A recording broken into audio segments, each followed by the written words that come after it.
Possible IELTS Band 7. Hello, my name is Richard. What's your full name, please? My name is Haley Chang. And what's your full Chinese name? Oh, it's Chang Hao Ling. It's CHANGHAO-LING. Okay. And what should I call you? I'll just call me Haley. Okay. Can I check your ID and passport, please? Sure. Okay. In the first part, I'd like to ask you some general questions about yourself. Let's talk about what you do. Do you work or are you a student? Oh, I work. Not a student anymore. Okay. Why did you choose this job? Well, I'm pretty interested in covering news and then just want to try what's it like to be a reporter. That's why I choose this job. Is your company a good one? Well, I can't complain more because I don't have much to do, but I get money still. Okay, when would you like to retire? I haven't thought about that question yet. I'm still young, though. Okay, now I'd like you to speak about art. How often do you visit a museum or art gallery? How often? I think I only visit museums and art galleries when I travel abroad. So not very often. Okay. Did you learn art at high school? Not really. I'm actually really bad at art. Are there any famous artists from your country? Famous artist? Can't really think of anyone right now. Jeez. Okay. Let's discuss transport. What kinds of public transport are available in your city? Public transport, buses, MRTs, subways. Pretty much that's what people use in their daily lives. Why do people take public transport instead of private transport, like cars or motorcycles? Mostly it's very difficult to find a parking spot in Taipei City. That's why people choose to take buses or MRTs in the city. It's easier to travel around. Okay, should public transport be made cheaper? Oh yeah, definitely, because I think taking just from one stop costs like 20 NT is too much expensive. Okay. In part 2, I will give you a topic and I'd like you to talk about it for 1 to 2 minutes. Before you talk, you will have 1 minute to think about what you are going to say. You may make some notes if you wish. Do you understand? Sure. I'd like you to describe an electronic device you own.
Okay, I think time's up now. So if you can talk for me.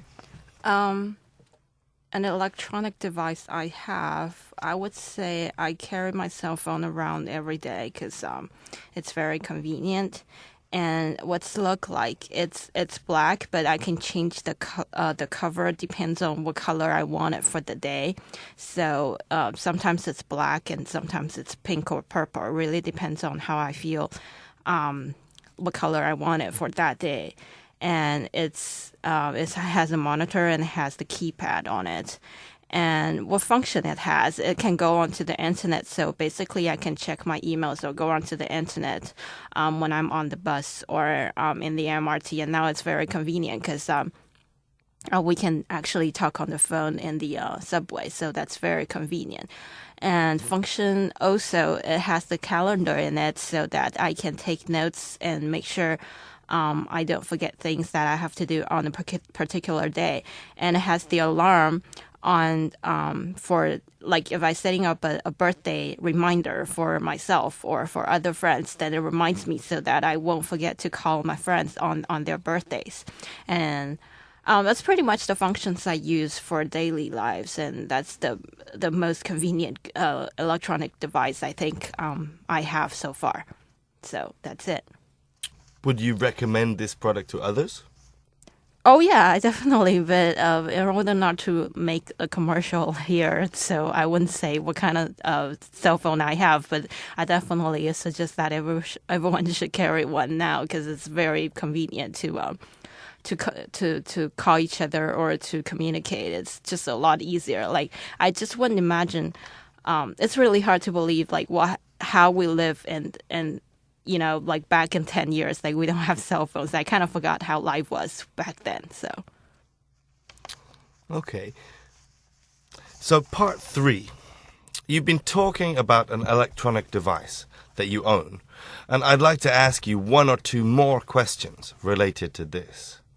Let's consider, first of all, the internet. Is internet banking popular in your country? yeah, it's very popular, and people can just go onto the internet and check their balances or do the deposits, and if they want to save money or they want to wire transfer or whatever, it's just so convenient. With just one click, and then your money's over there. So I think it's still pretty popular as long as people can apply it online. It's pretty popular, I would say. Suggest some ways to make the internet safer for children to use. Ways safer for children to use. I think for children that are under like 18 years old or under 12 years old, parents should be with them when they use the internet because it's really hard to prevent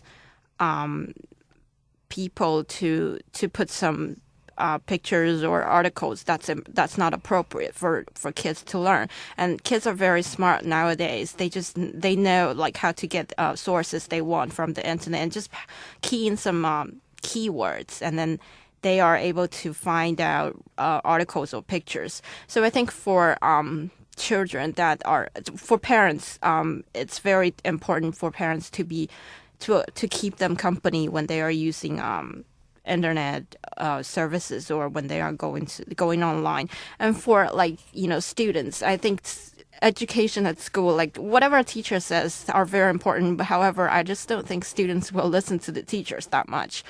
So basically, I think people who are making commercials or making their websites or something like that should think of the effect of putting some pictures or articles online that would do harm to children. So can't really think of it really some ways that are effective. But I just think that parents accompany will be really important for children. Okay, thank you. Information technology. Can you justify the amount of money spent on worldwide developing technology? I beg your pardon? Could you justify the money spent on development of technology throughout the world, which is obviously a large amount of money nowadays? How could you argue that was worthwhile rather than a waste of money? You mean money spent on technology around the world? Uh-huh. Okay. Well, in the 21st century now we're living in, technology is what we cannot live without with. And I actually don't quite understand how you want me to describe this, but I definitely think we should spend money on technology development and to make our life more convenient. But I'm not quite sure, Okay. yeah. That's pretty much exactly what I wanted to say. Yeah, to justify why we spend this much money. And if you could speculate on how technology will develop in the future. How technology will develop in the future? Yes. Oh, like what we see in the movie, like a remote control or something in the office, and then you can basically turn on the TV at home or turn on the lights at home and maybe turn on the microwave or whatever, the oven for you. And then when you drive home, like a robot or something at home will definitely do the housework for you. And like people carry, laptops will be a lot smaller than what we have now, and maybe put in your pocket, or definitely better than a palm or something. It's just like a computer, and then people can just go online everywhere on the street, even in the corner. And I just can't imagine like people, or we still need to drive. Like we can have a robot or something like drive for us. It's really. I don't know, like people are really smart nowadays and they can invent lots of things. And then it's really hard to believe what we have now and like back in 10 years. So I wouldn't imagine what's life going to be like in about 10 or 20 years. I think it's definitely going to be more convenient. Okay, well, thank you very much. That's the end of the speech.